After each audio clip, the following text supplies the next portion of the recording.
सिक्किम की बच्चियों को मिलेगा कैंसर से सुरक्षा कवच। अप्रैल 2026 से मिलेगा सर्वाइकल कैंसर का मुफ्त टीका। नमस्कार, मैं हूं केवल तामंग और आप देख रहे हैं खबर समय सिक्किम। सिक्किम सरकार ने महिलाओं के स्वास्थ्य से जुड़ी एक ऐतिहासिक पहल की घोषणा की है। मुख्यमंत्री प्रेम सिंह तामंग ने शुक्रवार को सोरेंग जिले के एक स्कूल की प्लैटिनम जुबली समारोह में कहा कि अप्रैल 2026 से राज्य की 14 वर्ष से कम आयु की सभी लड़कियों को सर्वाइकल कैंसर के खिलाफ मुफ्त टीकाकरण यानी कि वैक्सीन प्रदान किया जाएगा। उन्होंने कहा कि ये कदम महिलाओं के जीवन की सुरक्षा और कैंसर जैसी गंभीर बीमारी की रोकथाम के लिए राज्य की प्रतिबद्धता को दर्शाता है। मुख्यमंत्री ने यह भी बताया कि इसी के साथ 30 से 65 वर्ष की आयु की महिलाओं को मुफ्त टेस्ट किट भी दी जाएगी ताकि बीमारी का शुरुआती चरण में पता लगाकर समय पर उपचार किया जा सके। सिक्किम के मुख्यमंत्री की यह घोषणा भारत की स्वास्थ्य नीति में सामाजिक न्याय, स्वास्थ्य समानता और महिला सशक्तिकरण की दिशा में एक पहल मानी जा सकती है।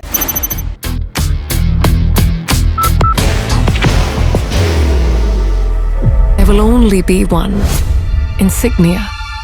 र विशेष गरेर आज सिक्किमको जुन सिनारीले हेर्यो भनेदेखि हाम्रो है अलिकति क्यान्सरको जुन केसेसहरू अलिक धेरै ज्यादा भएको छ, यसको रिसर्च हुँदैछ। अब हामी विशेष गरी यो हाम्रो छोरी चेलीहरूको निम्ति, नारीहरूको निम्ति चाहिँ विशेष गरी यो है तपाईको सर्भिकल क्यान्सर जो छ यो एकदमै बेसी हुन्छ है, हाम्रो नानीहरूलाई हुन्छ, स्त्रीहरूलाई हुन्छ। सरकारको तर्फबाट म आज यो घोषणा गर्न चाहन्छु, आउने साल 2026 को अप्रिलदेखि 14 वर्ष पुग्ने हाम्रो छोरीहरूको निम्ति चाहिँ हामी सर्भिकल भ्याक्सिनको खोप या भ्याक्सिन चाहिँ हामी सरकारले नै सित्तैमै हामी लगाइदिन्छौँ। अब हामी है यो चाहिँ एकदमै फेमस हाम्रो है तपाईँ कम्पनी जो चाहिँ निदरल्यान्डको कम्पनी छ है, मार्क भन्ने एउटा कम्पनी छ, एकदमै यो एकदम रिकग्नाइज अनि सबै वर्ल्ड वाइड यो चलेको हो, यो टेस्टेड हो। अब कतिजनाले अब अलिकति एज है बितेर पनि लगाउँछ, तर 14 वर्षमा चाहिँ यो भ्याक्सिन लाउनै पर्छ। र हामी सिक्किमको जति पनि नानीहरू छोरीहरू छ उहाँहरूको लागि चाहिँ यो भ्याक्सिन अनिवार्य रूपमा हामी सरकारको तर्फबाट सित्तैमा सिक्किमको अस्पतालहरूमा आउने साल 2026 को अप्रिलदेखि लगाउने आज म घोषणा गर्न चाहन्छु। सर्वाइकल कैंसर को लेकर आंकड़े चौंकाने वाले हैं। ये बीमारी पूरी तरह से रोकी जा सकती है, फिर भी इसका भार गरीब और ग्रामीण समाज पर सबसे ज्यादा पड़ता है। कारण स्पष्ट है, टीके यानी कि वैक्सीन की ऊंची कीमत, जागरूकता की कमी और जांच सुविधाओं की सीमित उपलब्धता। सिक्किम के लिए यह निर्णय ऐसे समय पर आया है जब राज्य में कैंसर के मामलों में लगातार वृद्धि हो रही है। ICMR की 2022 की रिपोर्ट बताती है कि सिक्किम में कैंसर मौत के प्रमुख कारणों में शामिल है।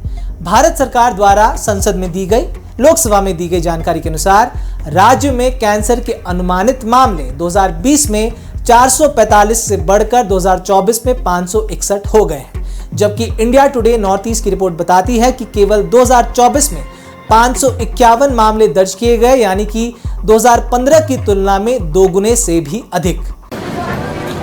बाहर की भागदौड़ अब नहीं तोड़ेगा आपके घर का सुकून। SBM गोल्ड UPVC विंडोज, आपके घर का सुकून।